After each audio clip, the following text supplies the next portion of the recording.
আচ্ছা, মেয়েদের best friend কেমন হতে পারে? বোনের মতো নাকি শত্রুর মতো? অবশ্য আমার বেস্ট ফ্রেন্ড আমাকে বোনের মতোই ভাবতো। আমি আমার বেস্ট ফ্রেন্ডের সাথে যা করেছি তার জন্য আমি অনুতপ্ত। আমি জানি এর কোনো ক্ষমা নেই, এমনকি ও আমাকে ক্ষমা করে দিলেও আল্লাহ ক্ষমা করবেন না। এখন হয়তো আপনারা ভাবছেন এইসব কথা আমি কেন বলছি, তাহলে চলুন আমার এই সুন্দর জীবনে নিজের পায়ে নিজে কুড়াল মারার ঘটনাটা আপনাদের সাথে শেয়ার করি। আমি তৃপ্তি, আর আমার বেস্ট ফ্রেন্ড, ওর কথা না বললেই না, ওর নাম সামিয়া। ক্লাস 7 থেকে আমাদের ফ্রেন্ডশিপ। অবশ্যই এই ফ্রেন্ডশিপের হাত ও আগে বাড়িয়েছিল। আমি আমার ক্লাসে খুবই রাগী ঝগড়াটে মেয়ে ছিলাম, তাই কেউ আমার সাথে ওইরকম ভাবে কথাই বলতো না। বন্ধুত্ব তো অনেক দূরের কথা। একদিন আমি একা বেঞ্চে বসেছিলাম, এত পরিমাণ পেট ব্যথা করছিল যে ব্যাগের উপর মাথা রেখে কান্না করছিলাম। মাত্র এই ক্লাসে এসেই এরকম পেট ব্যথার সম্মুখীন হলাম। হয়তো আগে এরকমটা হলে স্কুলেই আসতাম না। ব্যথা সহ্য করতে না পেরে কাঁদছিলাম, কেউ ফিরেও তাকাচ্ছিল না আমার দিকে। ঠিক তখনই সামিয়া আমার কাছে এসে বসলো এবং ওর রুমাল দিয়ে আমার চোখের পানি মুছতেই আমি চোখ খুলে তাকিয়ে দেখলাম সামিয়া। ও তখন নতুন ভর্তি হয়েছিল। আমি একটু লজ্জা পেয়ে উঠে বসি। ও তখন আমাকে জিজ্ঞেস করে, কি হয়েছে, তুমি কাঁদছো কেন? না মানে পেট ব্যথা করছিল খুব, তাই। পানি খাবে? আমার কাছে পানি আছে। ঠিক আছে দাও। এরপর ওর বোতল থেকে পানি খেলাম। ও অবশ্য সামনের বেঞ্চে বসেছিল, কিন্তু আমার এই অবস্থা দেখে ওর ব্যাগ নিয়ে পেছনে চলে এলো আর আমার সাথে বসে কথা শুরু করলো। তোমার নাম কি, কোথায় থাকো? এক পর্যায়ে ওর সাথে কথা বলতে বলতে কি যে ভালো লাগছিল, ইচ্ছে করছিল সারা দিন রাত এখানে বসে ওর সাথে গল্প করি। বাসায় যেতে ইচ্ছে করছিল না। তো যাই হোক, ছুটির ঘন্টার পড়ার পর ও আর আমি একসাথে রাস্তা দিয়ে হাঁটছিলাম। তখন আমার বাড়ির সামনের বাড়িতে ঢুকে গেল। আমি অবাক হয়ে জিজ্ঞেস করলাম, এইটা তোমাদের বাড়ি, এখানে থাকো? আমিও তখন ওকে আমাদের বাড়িটা হাত দিয়ে দেখিয়ে দিলাম। তো যাই হোক, ওর সাথে আমার ফ্রেন্ডশিপ খুব ভালো কাটছিল। এমনি দেখতে দেখতে কেটে গেল 3 বছর। আমাদের ফ্রেন্ডশিপ এমন ছিল যে ও স্কুলে না গেলে আমি যেতাম না, আর আমি না গেলেও ও যেত না। ও প্রায় প্রায় আমাদের বাড়িতে আসতো, আমরা একসাথে গল্প করতাম। আমিও ওদের বাড়িতে যেতাম। ওর একটা ভাই আছে, ওর ভাইয়ের নাম তুষার। ভাইয়াটা আমাদের থেকে 2 ক্লাস উপরে পড়ে, মানে আমি তখন ক্লাস 9-এ পড়ি আর ওর ভাই তখন ইন্টার ফার্স্ট ইয়ারে পড়ে। তো যাই হোক, আসল ঘটনায় আসি। ক্লাস 9-এ ওঠার পর প্রায় লক্ষ্য করতাম আমাদের পিছু পিছু একটা ছেলে আসে। ছেলেটার যেমন উচ্চতা ঠিক তেমনই তার গায়ের রং, দেখে কোনো অংশে নায়কের থেকে কম ছিল না। ছেলেটা প্রায় প্রায় আমাদের পিছু করতো। আমি আর সামিয়া দেখতাম, কিছুই বলতাম না। একদিন আমি ওকে বললাম, এই দেখেছিস, এই ছেলেটা আমাদের পিছু করে। আমি অনেকবার খেয়াল করেছি জানিস, কিন্তু ছেলেটা কার পিছু করে সেটাই তো বুঝতে পারি না। তখন সামিয়া আমাকে বলল, ধ্যাত, ওসব ছেলেদের কথা রাখতো। যে ছেলেরা মেয়েদের পিছু করে তারা আর যাই হোক ভালো ছেলে না। আমিও মেনে নিলাম, কিন্তু আস্তে আস্তে ছেলেটাকে যে আমার কতটা ভালো লেগে গিয়েছিল সেটা আমি বলে বোঝাতে পারবো না। প্রত্যেক দিন সেই ছেলেটাকে আমি দেখতাম, কিছুই বলতে পারতাম না। ওই যে সামিয়া বলেছে ভালো ছেলেরা নাকি মেয়েদের পিছু করে না। একদিন স্কুল ছুটি হওয়ার পর আমি আর সামিয়া বাড়ির উদ্দেশ্যে হাঁটা ধরলাম। এরপর সামিয়া ওদের বাড়িতে ঢুকে যাওয়ার আমি আমাদের বাড়িতে না গিয়ে আবারও পেছনে ঘুরে তাকালাম। দেখলাম ছেলেটা সামিয়ার বাড়ি অব্দি আসার পর আবার পেছন ফিরে চলে যাচ্ছে। আমি তখন জোরে জোরে হেঁটে হেঁটে সেই ছেলেটার কাছে যাচ্ছি। আজ আমি ছেলেটাকে জিজ্ঞেস করবই সে কার পিছু করছে। অবশ্য আমি ভালো করে জানি ছেলেটা আমাকেই পিছু করে, কেননা আমার বেস্ট ফ্রেন্ড সামিয়ার থেকে আমার চেহারা অনেক গুণ সুন্দর, তাই এটা নিশ্চিত ছেলেটা আমাকেই পছন্দ করে। দৌড়াতে দৌড়াতে প্রায় হাঁপিয়ে গেলাম। ছেলেটা পেছন ফিরে তাকালো, দেখলো আমি দৌড়াতে দৌড়াতে তার কাছেই আসছি। ছেলেটা থামলো। রাস্তাটা নির্জন, কেউ নেই, 1-2টা গাড়ি যাচ্ছে। আমি তখন ছেলেটার কাছে গিয়ে হাঁপাতে হাঁপাতে বললাম, এই যে কি সমস্যা আপনার? আপনি প্রত্যেক দিন আমাদের পিছু পিছু আসেন, সমস্যা কি বলেন তো? তখন ছেলেটা একটু চারিপাশে তাকিয়ে বলল, আমি তো আপনার পিছু পিছু আসি না, আমি তো আপনার বান্ধবীর পিছু পিছু আসি। এই কথাটা শোনা মাত্র আমার কপাল কুঁচকে গেল, মুখ কালো হয়ে গেল।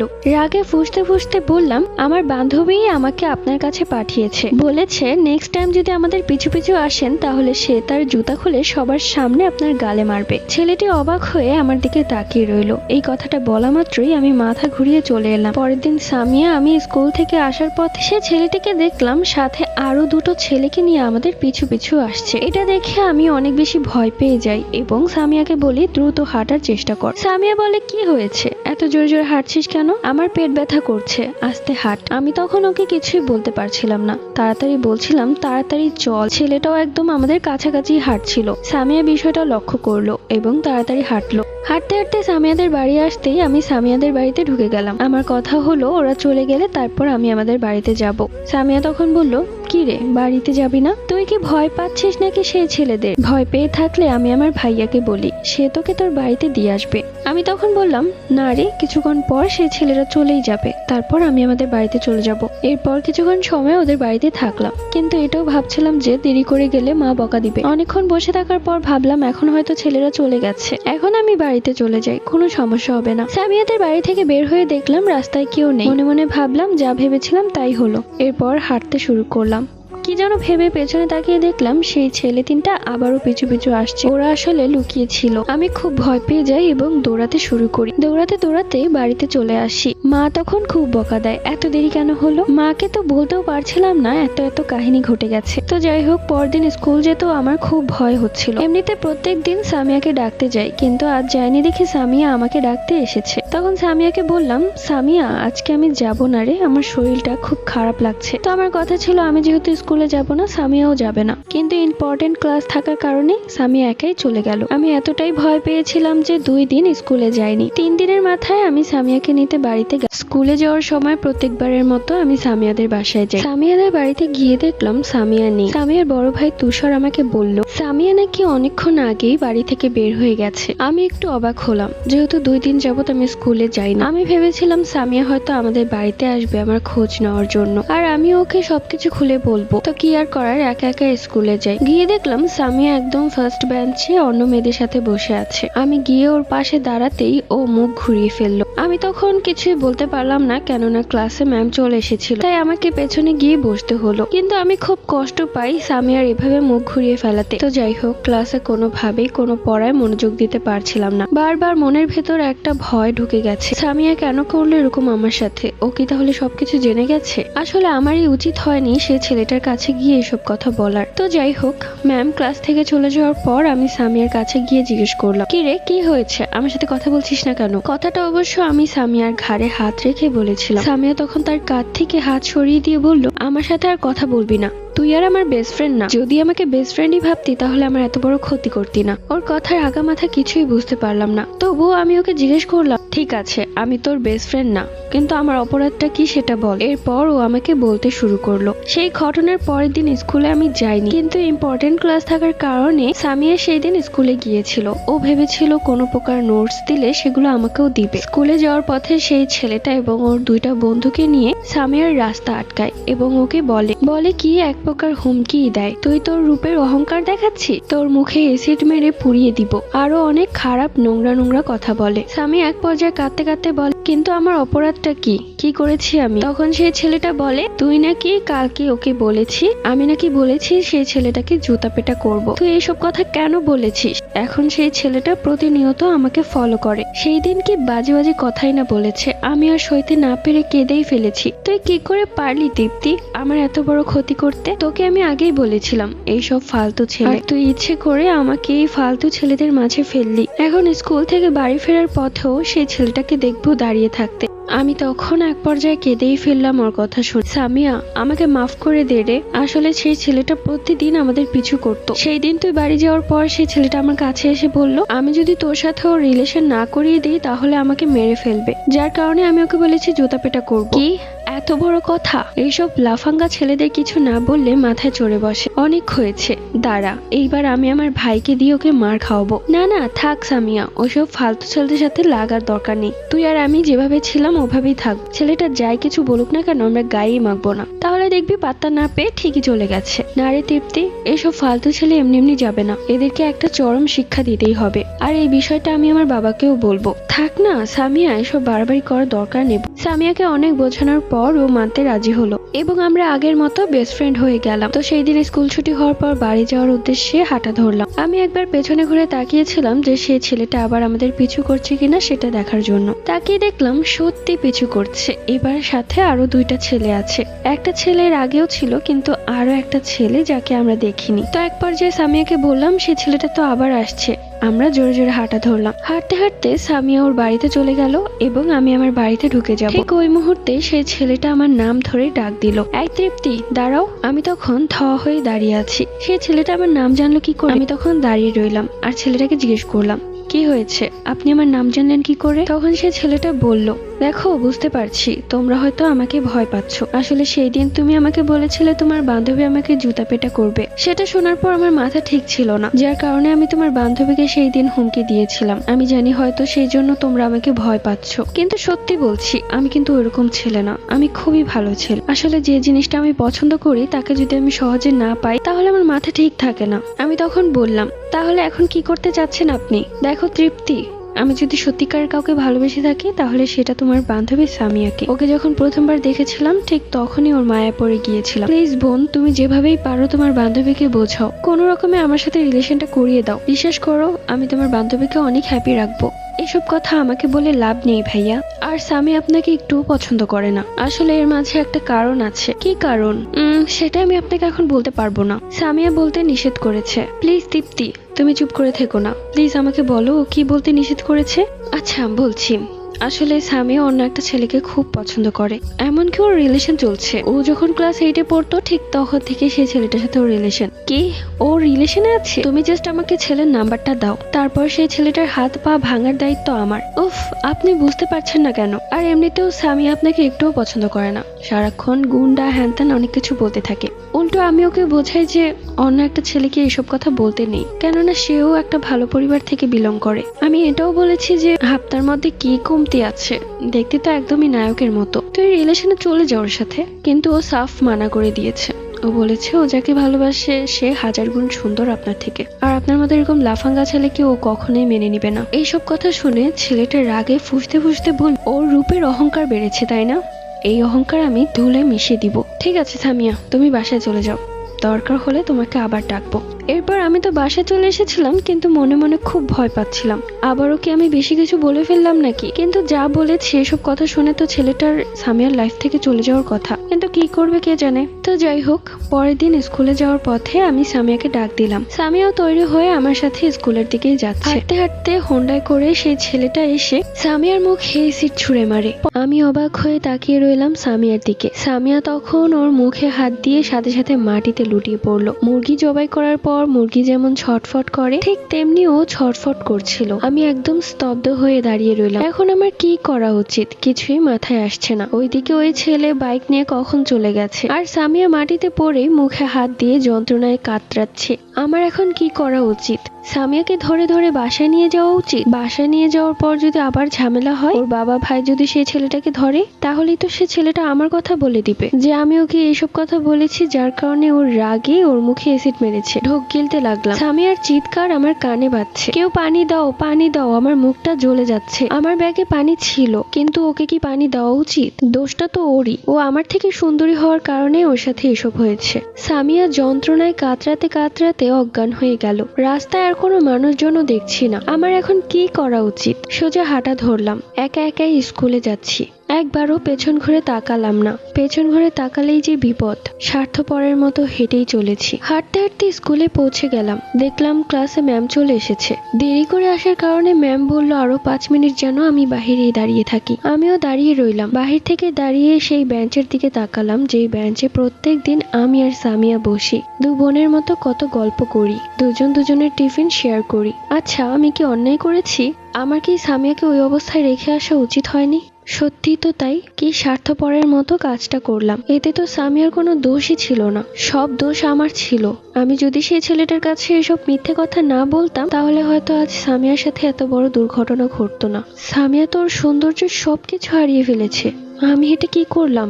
আজ যদি আমার সাথে এরকম কিছু হতো, সামিয়া তো কখনোই আমাকে রেখে আসতো না। মনের ভেতর কেমন যেন একটা মায়া হচ্ছে সামিয়ার জন্য। আমি অনেক বড় ভুল করে ফেলেছি। ম্যামের পারমিশন ছাড়াই দৌড়ে সেখান থেকে নিচে নেমে আসি। ম্যাম পেছন থেকে এই এই বলছিল, আমি আর শুনলাম না। দৌড়াতে দৌড়াতে সেই জায়গায় আসলাম যেখানে সামিয়াকে ফেলে রেখে গিয়েছিলাম। সেখানে এসে দেখলাম কেউ নেই, শুধু একটা বোতল পড়ে আছে। সেই বোতলে ছিল এসিড।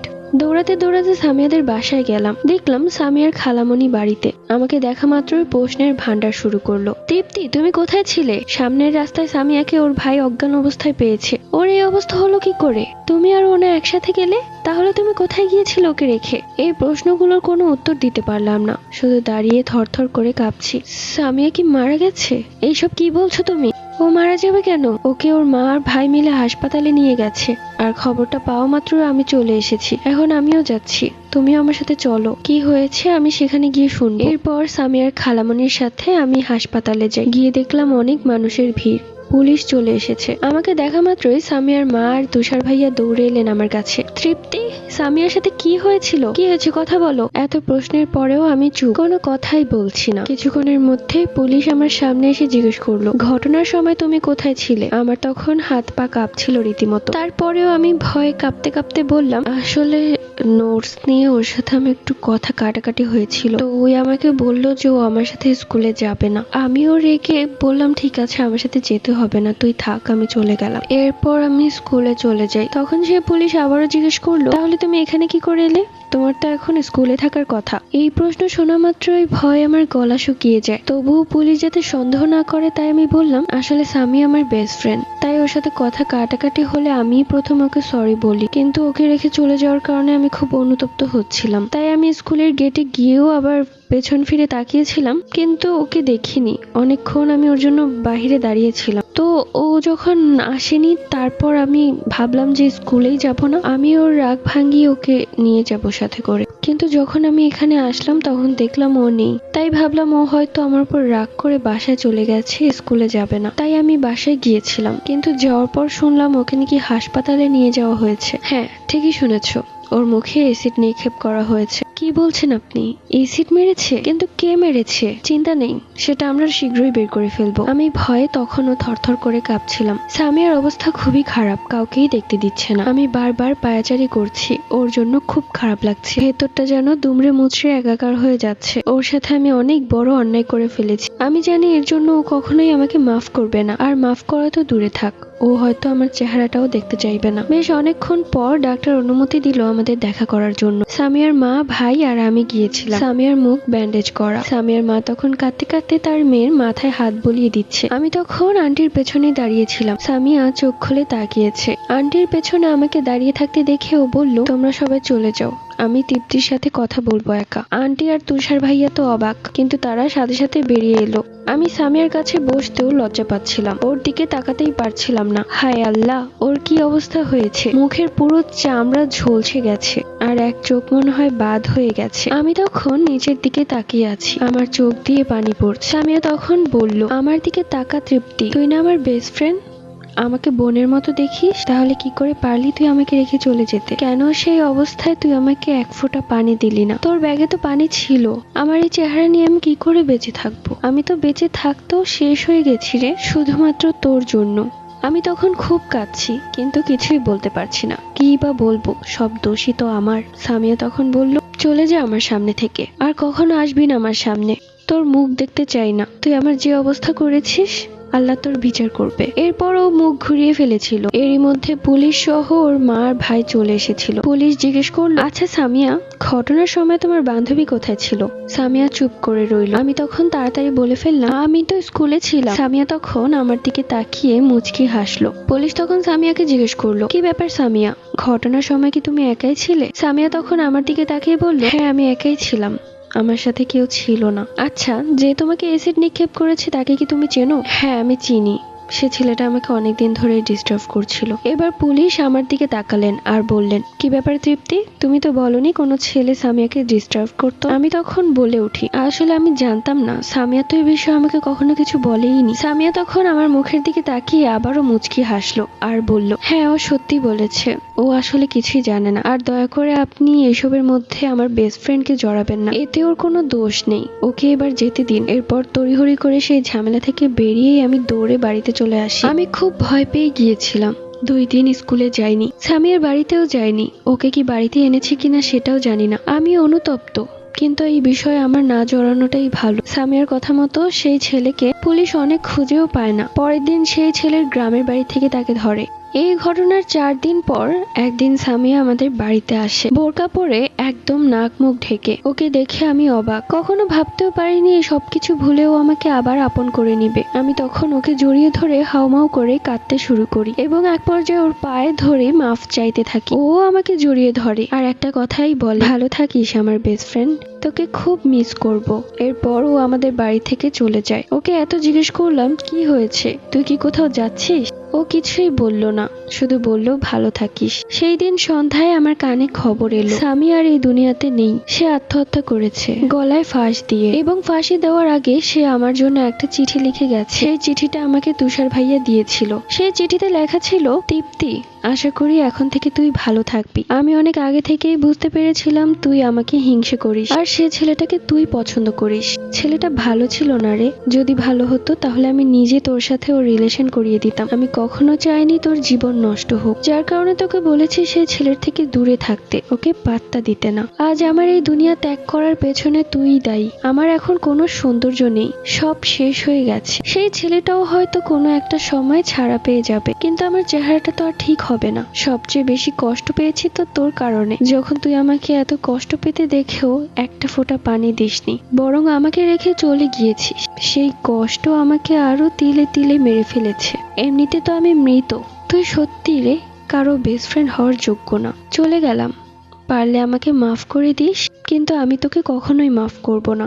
ভালো থাকিস। চিঠিটা পড়ার পর একটা দীর্ঘশ্বাস ফেলে মাটিতে বসে কাঁদতে শুরু করলাম।